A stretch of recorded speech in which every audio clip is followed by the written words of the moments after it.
and welcome to this week's angling vlog. This week you join me back out on the banks of the river and we're in search of pike. So work has been really busy at the moment and it seems like an age since I actually got in my car on a weekday to go fishing. But it's a Friday morning, I've taken the day off work and as you can see we're on the banks of the beautiful river at first light. So like I've said on previous blogs, we've had a lot of rain in the past couple of weeks locally and this river has been tanking through chocolate brown and locally the flood defences have been up. So looking at the levels yesterday, they have settled, and arriving on the banks this morning there is that bit of clarity in the water. So with the days being so short at the moment, going dark around 4 o'clock, it's really important to maximise that time your rods are in the water. So when they arrived on the bank, the first thing I did was get those baits in. As you can see on screen now, we've gone with a trusty smelt on the float rod, and down the middle on the ledger we've gone with a mackerel. Bit of oil put on each bait. We're now sat back and hoping that Mr. Pike comes to dine.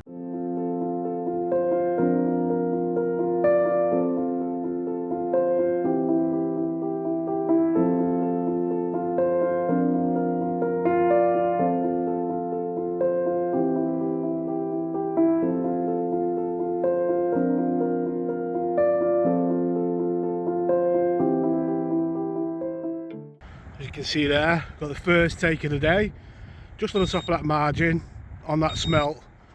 Just going to give it a bit of time, and then we'll strike and see what we've got.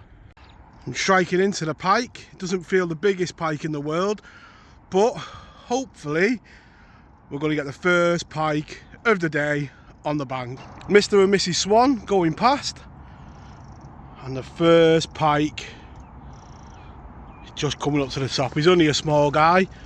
But generally, as a rule on here, the smaller pike do tend to live on the top of the shelf. But the fact that we've got a run so early on is a great confidence boost, because there's plenty of colour and this river has been tanking through for the past couple of weeks. So there we go, the first pike in the session, and coming right after that intro, only a small pike, but if I could start every pike session with a jack, I'd be a happy man.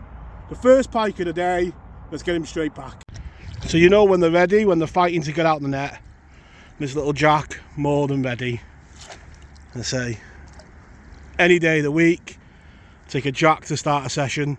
It proves he can find the bait, and if that jack can find the bait, so can his mum or dad. A great way to start the day. A few dabs of oil and another smelt ready to go out. Just shows, even in coloured conditions, what a great bait the smelt is.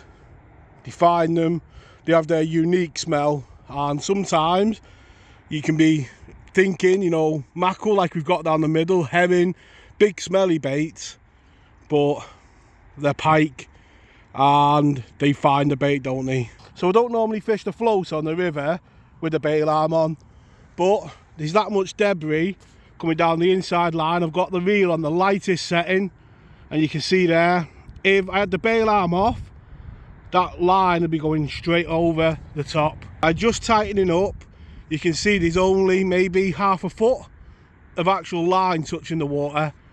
All that line that's off the water ain't going to catch any leaves, they're just going to go underneath. It's on its lightest setting, so like you've seen then, when it gets a take, the pike will move off, and as long as it doesn't feel a change in resistance, you're okay. So super made up to get that first pike of the session on the bank. It's always good when you get off the mark. Gives you that confidence that if one pike can find it, then others can. And yeah, you're just happy when you get one on the bank, aren't you, to begin with. Nice and early, and fingers crossed it's not the kiss of death for the session, but the rods are back out. The plan today is to spend a bit of time in this swim, because there was quite a few fish topping when I arrived. I've brought the barrel with me today, and you can see there, doesn't look the most organised, but it is. I've got my rucksack with my baits all in one spot. Obviously my rod hold all there, which is all nicely set up. And what it means is I can get the rods, put them on top, put my box that I'm sat on now over my back, and we can move really quickly. So autumn really is a beautiful time to be on the bank. You've got all the colours in the trees on the opposite bank, and the colours in the undergrowth are just as vivid. And it is really a beautiful time to be on the bank. And while we're sat admiring the beauty of autumn, there's only one other thing to get on, isn't there? That's celebratory brew. Over the years fishing on the channel, we've been sent a number of items to review, and time is the great leveler, isn't it? And that has done a couple of winters with me now, and a great bit of kit. I'll put a link to the review at the top so you can check it out. But yeah, celebratory brew is on. And to you lads out this weekend, no matter what species you're targeting, tight lines and cheers. So I think every piker has that rod down the middle on a big bait. When it goes, the heart starts pumping, and the mackerel down the middle has just pulled out the clip. So the second run of the day, and this one on a ledger, and you can just see there down the middle. So if you can find it in the edge and down the middle, it bodes well for the session ahead. It's a slightly bigger one.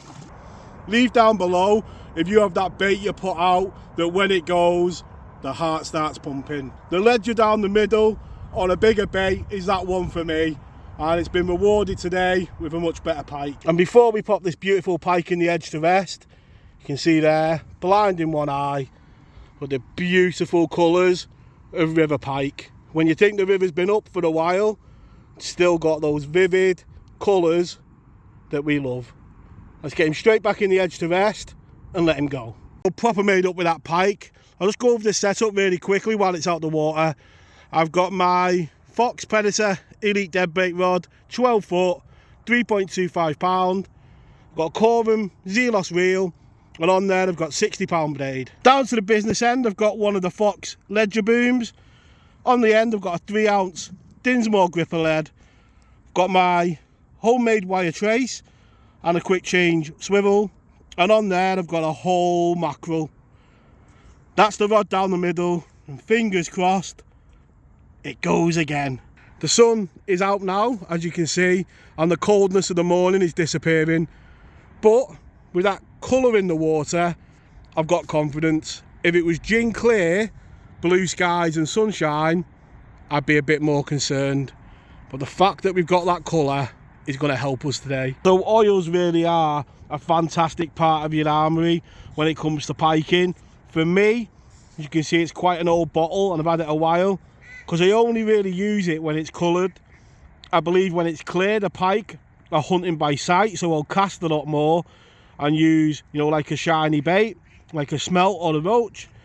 When it's coloured, I believe they're hunting on smell, so that is when I'll use it, and it won't come out the pack other than that. So the other thing to say, if people are new to piking, always be safe around them. Always put your needle away after you've used it. I don't think I need to say what happens with oxygen and needles if you get it wrong. So yeah, always be safe. Every time I use it, the needles go away in the top and it gets put away.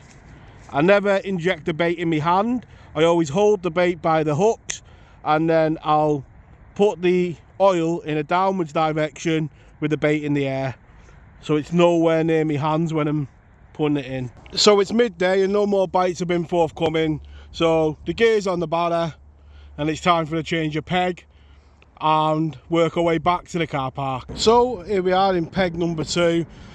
This is going to be the second swim of the day that we're going to fish until dark. Got 2 rods back out, the same as before. The right hand rod on a mackerel, the left hand rod on a float just off some of that pennywort.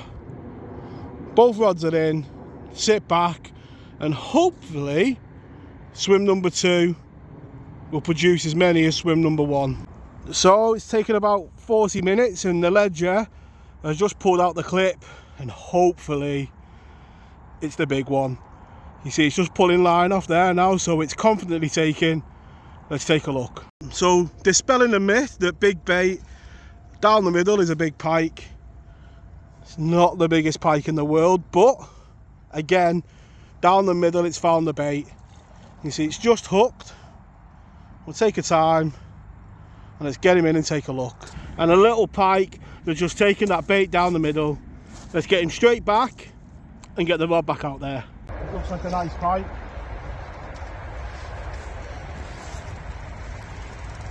I'm just loosening that drag off when you see it, and again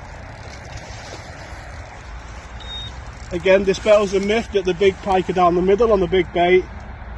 Good old Mr. Smelt.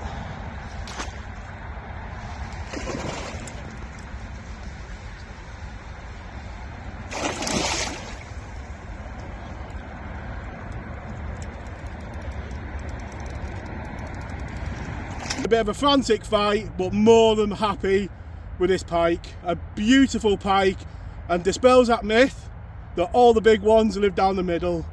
A beautiful pike and one happy Danny. Let's get it straight back.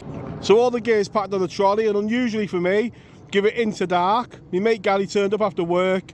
We thought, why not? Put the head torches on. The bite alarms are on.